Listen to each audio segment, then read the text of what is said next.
నిజామాబాద్ జిల్లాలోని నిజామాబాద్ రూరల్ కాన్స్టిట్యున్సీలో ఈరోజు ఈ 200 యూనిట్ల కరెంటు ఫ్రీ ఏదైతే ఉందో గృహజ్యోతి కార్యక్రమాన్ని ఇవాళ ఇక్కడ లాంచ్ చేయడం జరిగింది. ఇవాళ కాంగ్రెస్ పార్టీ ఏదైతే డిసెంబర్ ఎన్నికల్లో మేము వాగ్దానం చేసామో 6 గ్యారంటీల కింద దాంట్లో భాగంగా మరి ఈ ఆరోగ్యశ్రీ పథకాన్ని 10 లక్షలను పెంచడమే కాకుండా మహిళలకు ఆర్టీసీ బస్సు ఫ్రీ ఇవ్వడము, అదేవిధంగా మరి 27వ తారీఖు నాడు మా ప్రియతమ నాయకుడు రేవంత్ రెడ్డి గారు ఈ 200 యూనిట్ల కరెంటు ఫ్రీ, అదేవిధంగా 500 రూపాయలకే సిలిండర్ కార్యక్రమాన్ని సెక్రటరియట్లో ప్రారంభించడం జరిగింది. దాంట్లో భాగంగా ఈరోజు ఇక్కడ లాంచింగ్ కార్యక్రమం మన నడిపల్లి గ్రామంలో డిచ్పల్లి మండలంలో నిజామాబాద్ రూరల్లో జరిగింది. సో ఈ సందర్భంగా ఇవాళ రాష్ట్ర వ్యాప్తంగా 40 లక్షల కుటుంబాలకు బెనిఫిట్ అవుతూ ఉంది.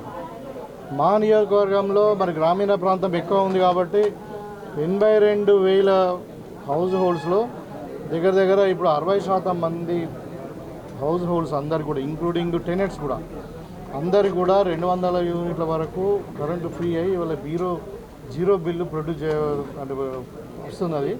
సో అది నేను చెప్పదలుచుకున్నది అంటే కాంగ్రెస్ పార్టీ చెప్పిందంటే ఖచ్చితంగా చేస్తుంది.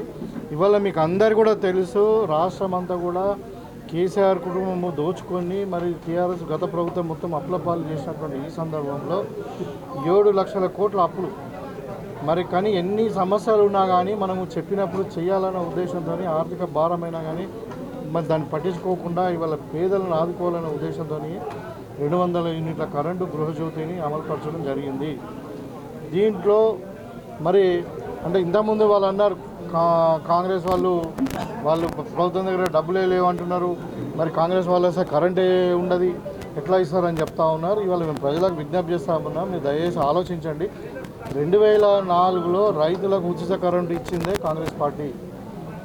తర్వాత ఇవాళ 2024లో ఉన్నాం మనము. 24లో మళ్ళీ ఇవాళ రైతులకు ఫ్రీ ఇవ్వడమే, 24 గంటల కరెంట్ ఇవ్వడమే కాకుండా హౌస్ హోల్డ్స్కి ఏదైతే గృహ వినియోగదారులకు కూడా ఇవాళ మీరు 47,000 కుటుంబాలు అంటే దగ్గర నిజామాబాద్ రూరల్లో మీరు చూడండి ఎంతమంది హౌస్ హోల్డ్స్కి ఇవాళ ఉపయోగపడుతుంది. ఫ్రీ కరెంట్ ఇస్తామన్నాం ఇంటికి కూడా.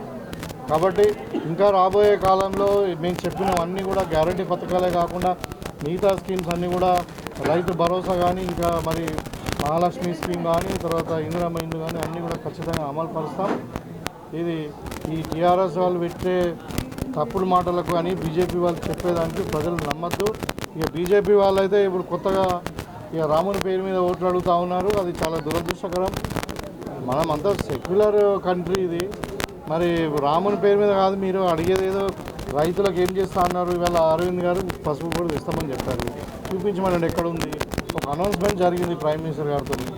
ఎక్కడ పసుపు బోర్డు ఉంది, ఎక్కడ పెడతారు, ఎన్ని ఎకరాలు అక్వైర్ చేసిండ్రు, స్ట్రక్చర్ ఏంది, ఏమీ లేదు. ఓన్లీ పేపర్ మీద ప్రణాళిక వేసి మేము పసుపు బోర్డు ఇచ్చామని అంటే అది కాదు. అది కూడా 5 ఏళ్ళ తర్వాత మరి వాళ్ళ ఎలక్షన్ దగ్గరకు వస్తుంటే పసుపు బోర్డు అనౌన్స్ చేశారు. మీరు రైతులకు కానీ పేదలకు కానీ ఏం చేస్తారో చెప్పండి, చెప్పి ఓట్లు అడగండి. కానీ మతం పేరు మీదనో రాముని పేరు మీదనో అక్షరాల పేరు మీదనో ఓట్లు అడగడం అనేది నిజంగా బాధాకరం. ప్రజలు ఇవన్నిటి కూడా మనకు మభ్యపడవద్దు. మరి ఖచ్చితంగా మన బతుకులు బాగుపడే పార్టీకి మనము ఓటు వేసుకోవాలని చెప్పి సందర్భంగా